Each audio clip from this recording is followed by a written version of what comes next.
Shalom, jemaat yang dikasihi Tuhan. Kita akan membaca dan merenungkan kebenaran firman Tuhan bersama-sama. Sebelumnya kita berdoa. Bapa di surga, kami bersyukur mendapat kesempatan untuk membaca dan merenungkan kebenaran firman Tuhan bersama. Kami memohon kiranya Roh Kudus menolong kami untuk dapat memahami kebenaran firman Tuhan yang kami renungkan dan memampukan kami untuk mengaplikasikannya dalam hidup keseharian kami. Di dalam nama Yesus Kristus kami berdoa. Amin. Jemaat yang dikasihi Tuhan, saya akan berbicara dengan tema setengah kebenaran. Bacaan saya ambil dari Mazmur 119 ayat ke-29. Jauhkanlah jalan dusta daripadaku, dan karuniakanlah aku Taurat-Mu. Jemaat terkasih, kita dapat berbohong di saat kita mengatakan kebenaran tidak secara utuh.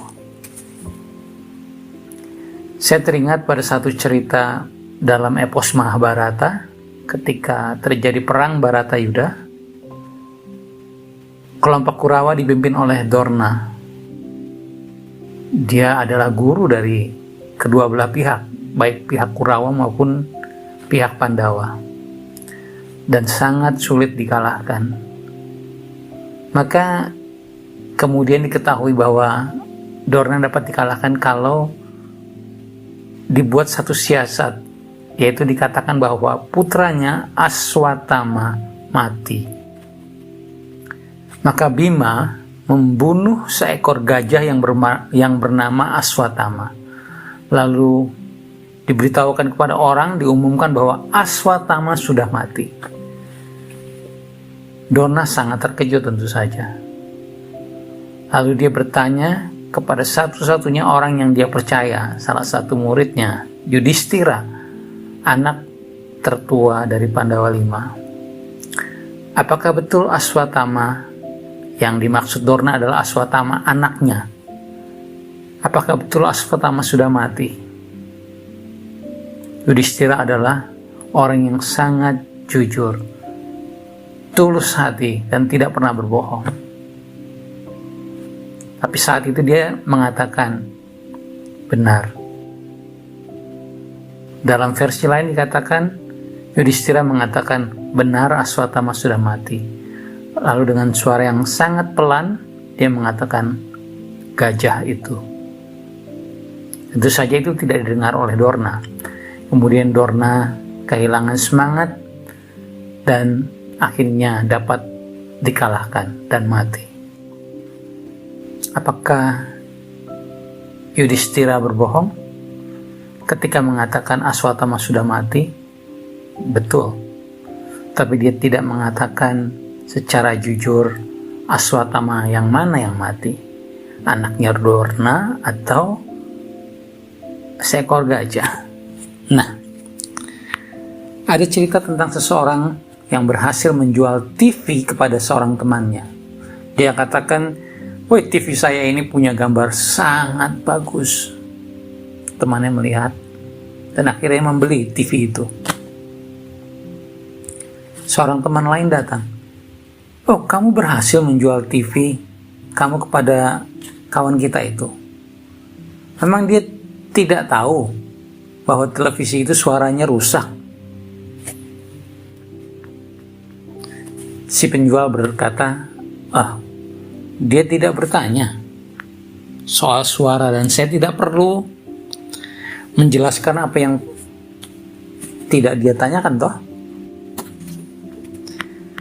Begitulah kebanyakan iklan produk, hanya menekankan bagian terbaik dari sebuah produk, sedangkan efek samping atau kelemahan produk tentu saja tidak disampaikan.